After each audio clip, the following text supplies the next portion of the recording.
मैं हूं आपके साथ काजल ठाकुर। पिछले तकरीबन 3.5 महीनों से दिल्ली की सीमाओं पर किसानों का आंदोलन लगातार जारी है और इसी बीच पंजाब से राहत की खबर है।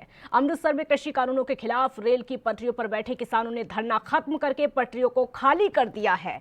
जानकारी के मुताबिक ट्रेनों के रद्द होने से किसानों और व्यापारियों को काफी नुकसान हो रहा था, इसलिए किसानों ने 169 दिनों के बाद धरना प्रदर्शन को खत्म करने का फैसला लिया है। अमृतसर के जंडियाला गुरु रेलवे स्टेशन से किसानों द्वारा अपना धरना प्रदर्शन शुरू किए जाने के बाद अब अमृतसर से दिल्ली सीधा यातायात शुरू हो गया है, जिससे यात्रियों और कुलियों को राहत मिली है। किसानों के धरना प्रदर्शन की वजह से रेल विभाग द्वारा कुछ गाड़ियां ही चलाई जा रही थी और वो भी तरन तारण से होकर अमृतसर पहुंचती थी। इससे यात्रियों को तो काफी असुविधा होती थी, लेकिन अब ट्रेनों का आवागमन शुरू होने की वजह से यात्रियों ने राहत की सांस ली है। डीसी का कहना है कि कल किसानों के द्वारा जंडियाला के रेलवे स्टेशन से धरना खत्म किए जाने के बाद पैसेंजर ट्रेन उस रास्ते से शुरू हो गई जो पहले तरन तारण के रास्ते आती थी। अमृतसर से दिल्ली के लिए ट्रेनों के सीधे आवागमन की शुरुआत से यात्रियों ने तो राहत की सांस ली है, साथ ही स्टेशन पर काम करने वाले यात्रियों का सामान उठाने वाले कुलियों में भी खुशी की लहर है।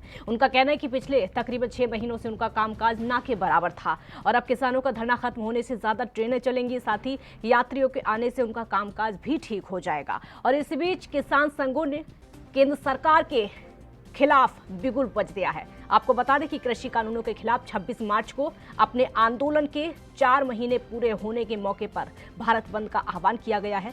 उनका कहना है कि 26 मार्च से पहले 15 मार्च को किसान और ट्रेड यूनियन मिलकर पेट्रोल डीजल के दामों में वृद्धि और रेलवे के निजीकरण के खिलाफ प्रदर्शन करेंगे। साथ ही निजीकरण के खिलाफ पूरे देश के रेलवे स्टेशनों पर प्रदर्शन लगातार किए जाएंगे।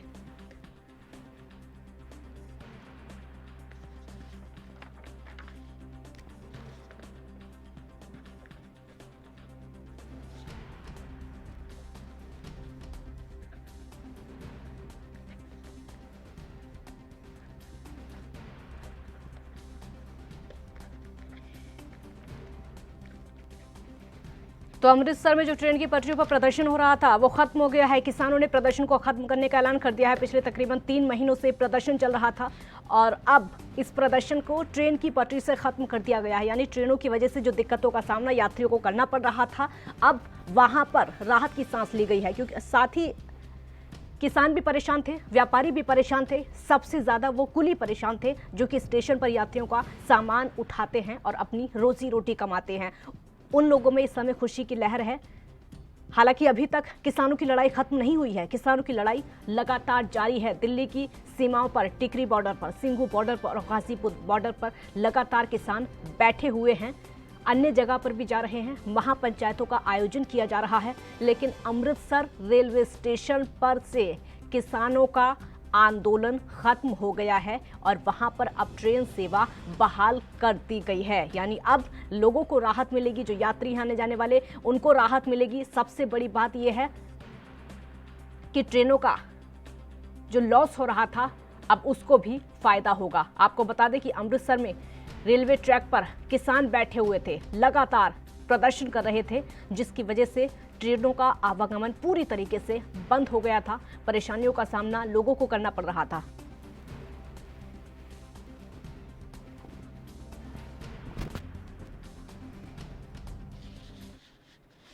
और हरियाणा के मुख्यमंत्री मनोहर लाल खट्टर बजट पेश करें, सीधी तस्वीरें आपको दिखाते हैं। दी जाएगी। सक्षम युवाओं को निजी क्षेत्र में नियुक्ति हेतु गहन सोच, कार्यस्थल की तत्परता, संचार और सीवी बनाने तथा साक्षात्कार की तैयारी में सहायता जैसे रोजगार कौशलों का पर प्रशिक्षण प्रदान किया जाएगा। इस अंतक्षेप का लाभ अगले 1 वर्ष के अंदर 1.5 लाख सक्षम युवाओं को दिया जाएगा। ग्रामीण विकास विभाग द्वारा क्रियान्वित की गई योजना स्टाफ ग्रामीण उद्यमिता कार्यक्रम के तहत वर्ष 2020-21 के दौरान 1610 उद्यमियों को प्रोत्साहन दिया जाएगा। राज्य सरकार प्रदेश में औद्योगिक शांति एवं सौहार्द बनाए रखने और श्रमिकों की सुरक्षा, स्वास्थ्य और कल्याण सुनिश्चित करने के लिए प्रतिबद्ध है। उद्योगपतियों की सुविधा व्यापार सुधार कार्य योजना 2020 के अनुपालन में सरकार ने विभिन्न श्रम कानूनों के तहत लाइसेंसों के स्वतः नवीनीकरण का प्रावधान किया है। इसके अलावा सरकार ने कारखाना अधिनियम 1948 संशोधित किया है और बिजली से चलने वाले एवं 20 तक श्रमिकों वाले कारखानों के साथ साथ ऐसे कारखाने जिनकी प्रक्रिया बिजली पर निर्भर नहीं है और जिनमें 40 तक श्रमिक हैं को छूट दी गई है। कार्य करने के ओवरटाइम घंटों में संशोधित करते हुए इसे 75 घंटे के वर्तमान प्रावधान के बजाय 150 घंटे किया गया है। हरियाणा श्रम कल्याण बोर्ड, हरियाणा भवन तथा अन्य सन्निहित कामगार कल्याण बोर्ड के तहत सभी सेवाएं ऑनलाइन उपलब्ध करवाई जा रही हैं। निर्माण श्रमिकों को आयुष्मान भारत योजना के तहत कवर किया जा रहा है। बजट 21-22 में 1823 करोड़ रुपए के प्रव्यय का प्रस्ताव, जिसमें 868 करोड़ रुपए कौशल विकास, 884 करोड़ रुपए रोजगार और 71 करोड़ रुपए श्रम के लिए हैं। बजट अनुमान 21-22 में 1823 करोड़ के परिव्यय संशोधन अनुमान 20-21 के 1296 करोड़ रुपए पर 40.7% की वृद्धि दर्शाता है।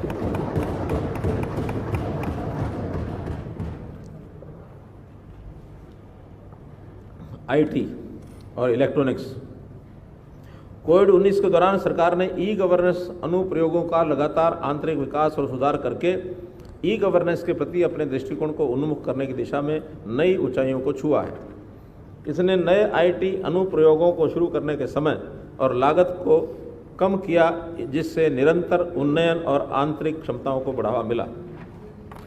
गत वर्ष सूचना प्रौद्योगिकी एवं इलेक्ट्रॉनिक्स विभाग ने मेरी फसल मेरा ब्यौरा और ई खरीद शुरू की।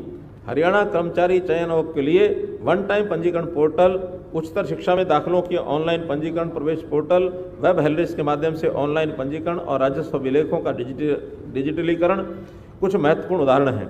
सरकार ने आपातकालीन सेवाओं सहित सभी सरकारी सेवाओं, योजनाओं और लाभों के लिए वन हरियाणा मोबाइल सॉल्यूशन के रूप में जन सहायक ऐप की शुरुआत की है।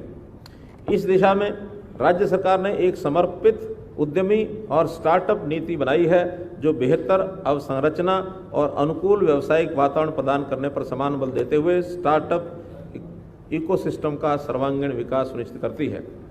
परिवार पहचान पत्र ने हमें योजनाओं के नियोजन और डिजाइन के लिए बहुमूल्य डाटा उपलब्ध करवाया है।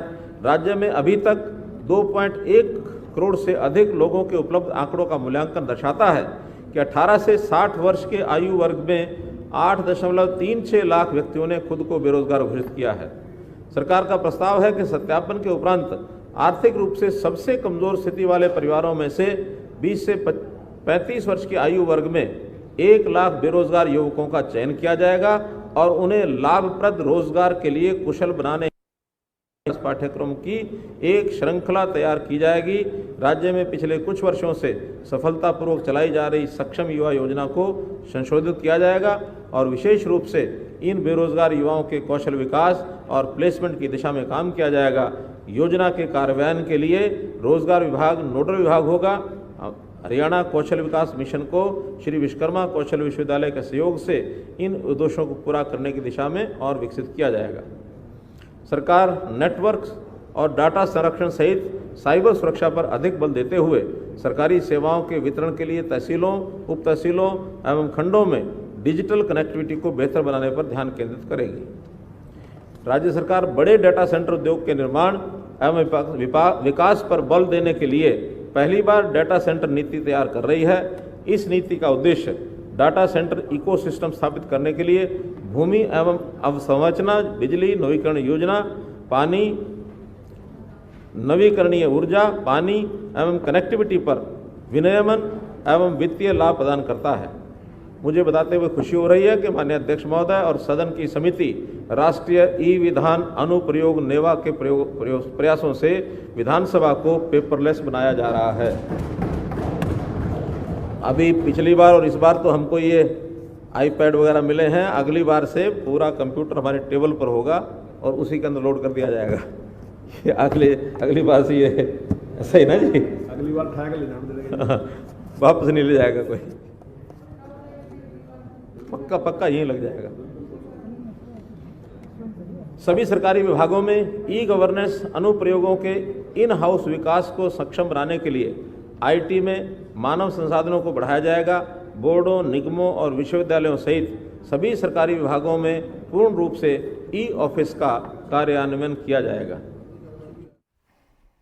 तो हरियाणा के मुख्यमंत्री बजट पेश कर रहे थे, तस्वीरें सीधे आप हरियाणा की देख रहे थे। अब मुद्दे पर वापस आते हैं तो किसानों का बड़ा ऐलान अमृतसर पर जो प्रदर्शन चल रहा था, जो रेलवे ट्रैक पर किसान बैठे हुए थे, अब उस आंदोलन को खत्म कर दिया गया है। अब रेल की पटरियों पर किसान नहीं बैठे हुए हैं अमृतसर में, और उनका साफ तौर पर कहना है कि किसानों को भी परेशानियों का सामना करना पड़ रहा था, व्यापारियों को भी परेशानियों का सामना करना पड़ रहा था। सबसे ज़्यादा जो कुली हैं वहाँ पर, जिनकी रोजी रोटी सिर्फ और सिर्फ यात्रियों के सामान को उठाने से चलती है, सबसे ज़्यादा दिक्कतों का सामना उनको करना पड़ रहा था। तो बड़ा ऐलान अमृतसर से किसानों का। लेकिन अब सवाल ये है कि अगर रेलवे ट्रैक की लड़ाई खत्म हो गई है तो क्या अन्य जगहों की लड़ाई जारी रहेगी? क्योंकि सिर्फ एक ही जगह की लड़ाई खत्म हुई है, बाकी दिल्ली की सीमाओं पर किसान बैठे हुए हैं। महापंचायतों का आयोजन लगातार किया जा रहा है। जिस तरीके से महापंचायतों से बिगुल फूंका जा रहा है कि चुनावी राज्यों में किसान जाएंगे, वहां पर सरकार के खिलाफ वोट देने की अपील करेंगे, वहां पर बीजेपी के खिलाफ लोगों को वोट करने की अपील करेंगे। वो आंदोलन किसानों का अभी भी जारी है। लेकिन वहीं दूसरी तरफ ये राहत की खबर है कि अमृतसर में ट्रेन की पटरियों से किसान उठ गए हैं।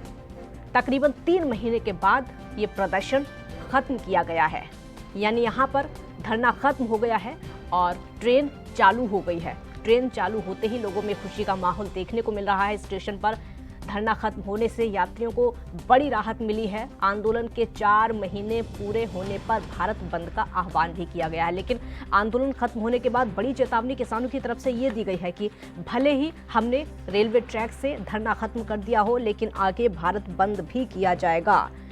उनका कहना है कि 26 मार्च को अपने आंदोलन के 4 महीने पूरे होने पर भारत बंद का आह्वान किया जाएगा। 26 मार्च से पहले 15 मार्च को किसान और ट्रेड यूनियन मिलकर धरना प्रदर्शन जिस तरीके से चल रहा था, भारत बंद का आह्वान,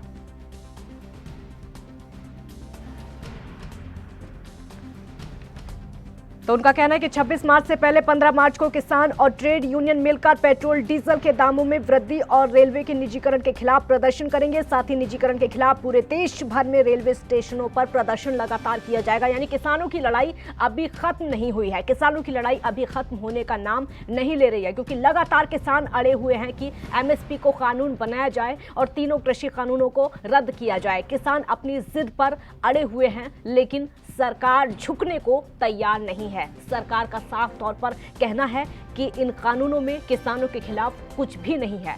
इन कानूनों में सिर्फ और सिर्फ अन्नदाताओं का फायदा है। कई दौर की बातचीत अब तक हो चुकी है, 11-12 दौर की बातचीत अब तक हो चुकी है, लेकिन कोई नतीजा अभी तक नहीं निकल पाया है। लगातार मीटिंग का दौर भी चल रहा था, जिसके चलते किसान और ज्यादा आक्रोशित।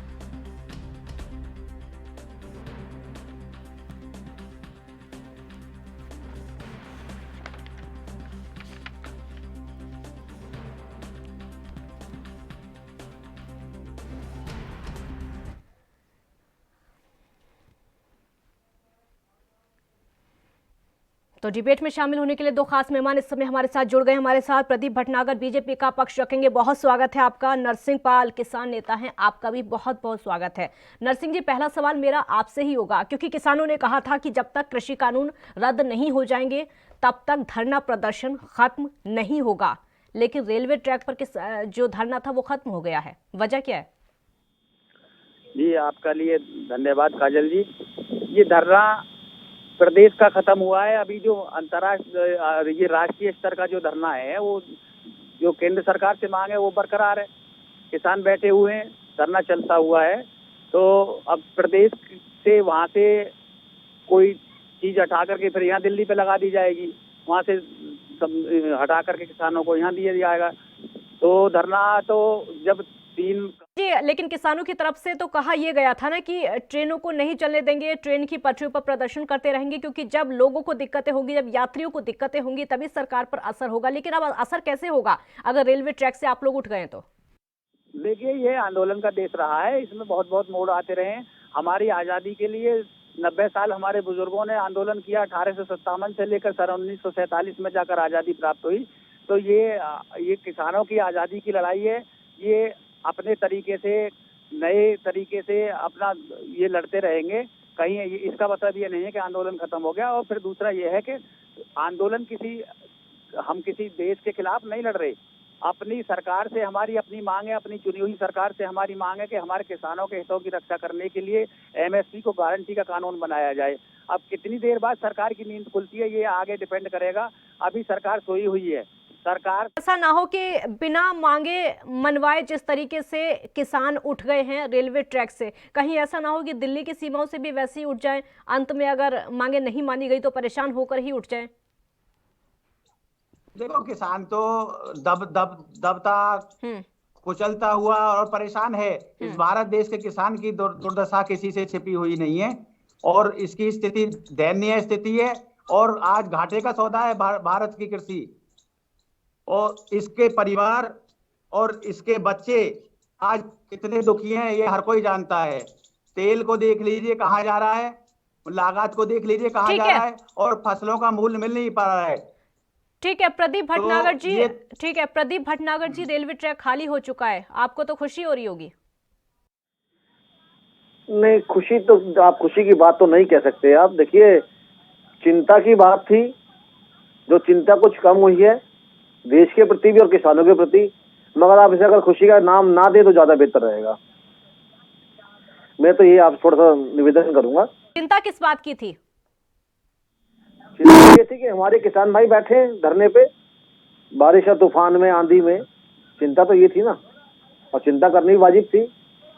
कोई भाषा तो आए हुए है नहीं देश के, मगर जो राजनीतिकरण चल रहा था उनसे जो आज किसान आंदोलन अछूत नहीं रहा, वो एक बड़ा भारी संकट था जिस चीज को समझ नहीं रहे थे। मगर कहीं कुछ किसान नेताओं ने समझा कि देश में क्या चीज क्या सही और क्या गलत है। देखिए, ऐसा नहीं है कुछ भी, देखिए खूब भड़का रहे, खूब चीजें हो रही हैं, चीजें क्लियर, मगर कहीं चीजें खुल के सामने नहीं आ रही है। जो किसान नेता जो अपना कार्य करने में लगे हैं, कहीं वो पूर्ण रूप से इस चीज को भटका रहे। देखिए, किसने कहा हरियाणा के अंदर आज की डेट में खूब अच्छी तरीके से फसल की जो है खरीदारी हो रही है और एमएसपी पे हो रही है। आज इस बार कम से कम 70 टन मीट्रिक टन अनाज खरीदने का वो है। अब देखिए, तो 7.5 लाख लोग पोर्टल पे अपना रजिस्ट्रेशन करा चुके हैं। कि नुकसान हमारा ही हो रहा है, नुकसान किसानों और व्यापारियों का ही हो रहा है अगर ट्रेनें रुकी हुई हैं तो, इसीलिए धरना खत्म किया गया है। अच्छी बात है, वो भी इंसान है, देश के नागरिक हैं, जो धरने पे बैठे थे। ठीक है, वे किसान नेताओं ने सही गाइड नहीं कर रहे थे। देखिए, हरियाणा के अंदर आज की डेट में करीब 7,40,000 किसानों ने पोर्टल पे अपना रजिस्ट्रेशन कराया है फसल बेचने के लिए। नहीं बताएंगे जो एमएसपी के तहत बिकेगी और बिक रही है। देखिए, सीधा एफसीआई के सिस्टम में आएगा। ये 48 घंटे के अंदर जिस किसान ने अपनी फसल बेची है रजिस्ट्रेशन करा। ठीक है नरसिंह जी, आवाज सुन पा रहे मेरी? जी बताइए। नरसिंह जी, कहीं ऐसा तो नहीं कि किसानों को अब जाकर एहसास हुआ है कि ट्रेनें बंद होने से सिर्फ किसानों का ही नुकसान हो रहा है, व्यापारियों का भी नुकसान हो रहा है, अपने नुकसान को देखते हुए धरना खत्म किया गया है? देखो, किसान को तो हमेशा एहसास रहा है, उसकी असफलता का उसे हमेशा, हाँ, अब से नहीं पिछली सरकारों से सही रहा है। अब इनको लाए थे भाई बड़े भरोसे से, इनको 300 से प्लस सीट दे करके भारतीय जनता पार्टी की सरकार बनाई देश के सभी नागरिकों ने, सभी प्रदेश के वासियों ने। तो उनको अपना भरोसा था कि हमारा भला होगा इस सरकार से, परंतु यहाँ कुछ और दिखाई दिया। तो ये तो भरोसा तो धोखा, और भरोसा ये तो किसान के साथ चलता रहा है। लेकिन नरसिंह जी एक बात समझ आ रही है यहाँ पर, नरसिंह जी किसानों को एक बात यहाँ पर समझ आ रही है, अब तो सरकार को ये लगेगा कि जिस तरीके से रेलवे ट्रैक से उठ गए उसी तरीके से दिल्ली की सीमाओं से भी उठ जाएंगे। ये तो कमजोरी हो गई ना किसानों की। हम तो ये कह रहे हैं कि सरकार जितना टाइट कर सकती है इस आंदोलन को और ज्यादा टाइट करे भाई, जो इन पर ताकत है। और नहीं नरसिंह जी आपको इस बात का एहसास है कि रेलवे ट्रैक से उठने से किसानों की कमजोरी सामने आई है, क्योंकि सरकार को अब यही लगेगा कि जैसे रेलवे ट्रैक से उठ गए वैसे दिल्ली की सीमाओं को भी खाली कर देंगे।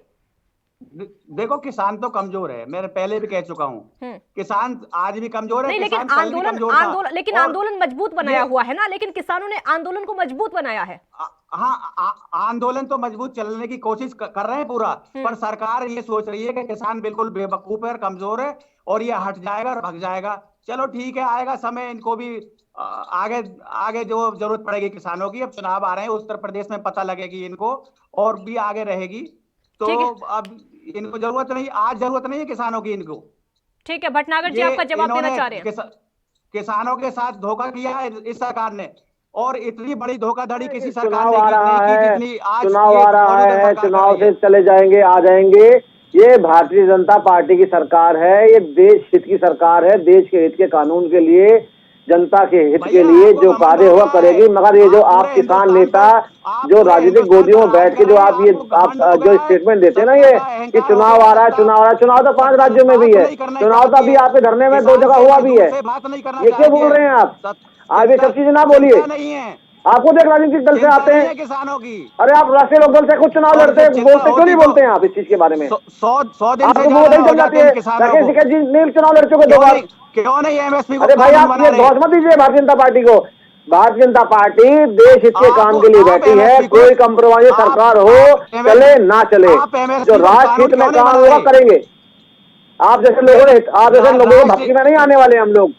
अरे भाई ये सिस्टम, हाँ जी बता रहा हूँ, ये आप जैसे लोगों के नेताओं के ना सबके में सरकार नहीं आने वाली है, ये आपको किले का दुपहर है।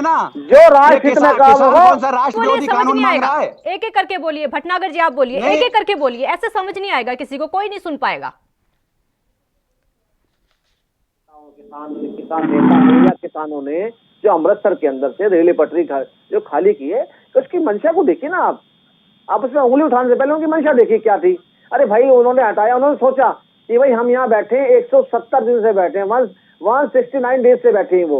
उन्होंने सोचा कि भाई इससे हमारा बेनिफिट नहीं होना पटरी रोकने से। क्यों? क्योंकि वहां जो आसपास ठेली लगाते थे, जो कुली थे, जो आवाजाही थी, वो बंद थी। देखिए कितने लोगों को नुकसान, क्योंकि वहां से रेल निकलना बंद हो गई थी। उन्होंने सोचा कहीं नुकसान है, क्यों? ट्रांसपोर्टेशन का नुकसान चल रहा था, जनता का नुकसान चल रहा था। उन्होंने समझा कि धरने को प्रारूप दूसरा है, धरना चल ही रहा है, और चीज को उन्होंने छोड़ दिया। अरे भाई यूपी बॉर्डर, आप दिल्ली बॉर्डर यूपी बॉर्डर में बैठे हो, मगर आपने रेल की पटरी पंजाब। ठीक है नरसिंह पाल जी, उनका कहना है कि किसानों ने अपने लिए रेलवे ट्रैक से धरना खत्म किया है, क्योंकि किसानों को पता था वहां पर जितनी भी हानि हो रही थी वो ठेले वालों को हो रही थी, किसानों को हो रही थी, व्यापारियों को हो रही थी, उसकी वजह से धरना शुरू कर दिया और अब खत्म भी कर दिया। देश हित में काम सोचा तो सही, कानून क्यों नहीं बनाती है सरकार? केवल 2 प्रदेशों में इसका लाभ मिलता है, कहाँ खरीदारी होती है? और 2 फसलों के लिए खरीदारी होती है, केवल रबी और खरीफ के लिए। बाकी 23 फसलें ये एमएसपी घोषित करते हैं, कहाँ है सिस्टम इनका? कहाँ खरीदारी होती है? आज आलू को देख लीजिए क्या हो रहा है। आलू किसान के हाथ से निकल गया था 50 रुपए 60 रुपए किलो, आज किसान का आलू 5 रुपए किलो में बिक रहा है। कौन से इन्होंने केंद्र खोल दिए? नरसिंह पाल जी, अब सरकार को ये लग रहा है कि किसान पीछे हट चुके हैं। नरसिंह पाल जी, अब सरकार को ये लग रहा है कि किसान पीछे हट चुके हैं, पीछे हट गए हैं किसान। किस आधार पे कहते हैं कि एमएसपी है और मिलेगी?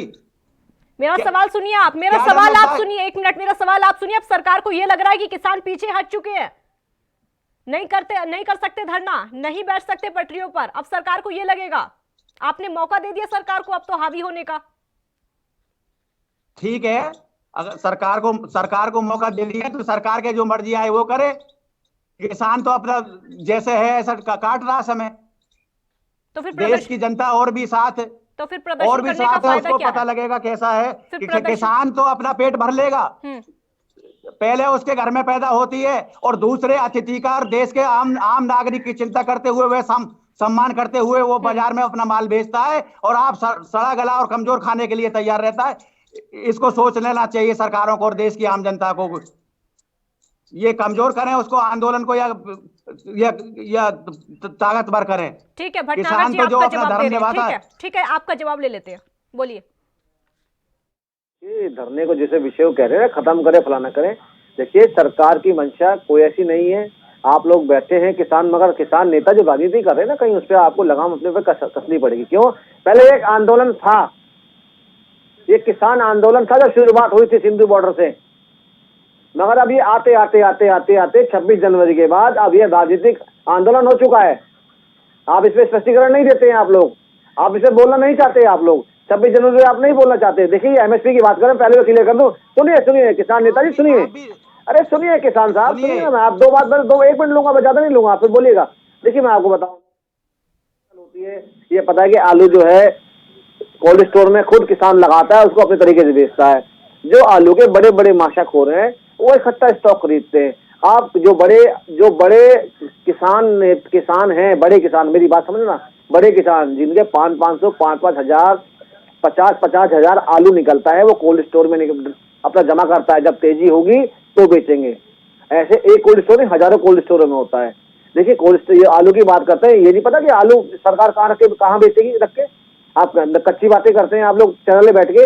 अरे भाई आपको मैं अभी हरियाणा का उदाहरण दे रहा था कि 2021 का जो टारगेट है 70,000 मीट्रिक टन अनाज खरीदने का है और एमएसपी पे आ रहा है। मैंने आपको ये भी बताया अभी, और मैं आपके संज्ञान में डाल दूं। सुनिए 1 मिनट और लूंगा, 30 सेकंड लूंगा, बस खत्म करो, आप बोलिएगा, 30 सेकंड लूंगा मैं आपसे। नेताजी सुनिए, अरे नेताजी मेरे सुनिए तो सही, अरे सुनिए तो सही साहब, आप अपना समय बिता रहे हैं। मैं बता रहा हूँ आपको। देखिए हरियाणा सरकार ने सारे का जितने भी चलवा दिया। मैंने मक्का के लिए रजिस्ट्रेशन करवाया। मैं छोटा सा किसान हूँ, 2 हेक्टेयर से कम का किसान हूँ, और मेरी मक्का की रजिस्ट्रेशन आज भी रखी है। ये गौतम बुद्ध नगर के अंदर कोई केंद्र नहीं था। मैंने बुलंदशहर कोशिश की, नहीं तुल पाई मक्का। आप कह रहे हो कि बड़े किसानों का आलू जाता है, यहाँ छोटे किसान का फांसी। जवाब दीजिए भटनागर जी, जवाब दीजिए। छोटे किसान के आत्महत्या करता रहेगा, कब तक मरता रहेगा? सवाल है तो सरकार को जवाब देना ही पड़ेगा। बोलिए। किसान जो है ना, एक तो जो जितने भी सरकार, राज्य सरकार बैठती है, 2-3 बार मुआवजा ले चुकी है अपनी जमीन का, एक्वायरी का। ये भी क्लियर कर दूं, ये बोलेंगे नहीं यहाँ बैठ के। एक चीज यहाँ पे कम से 70% जो किसान है ना, जहाँ की बात।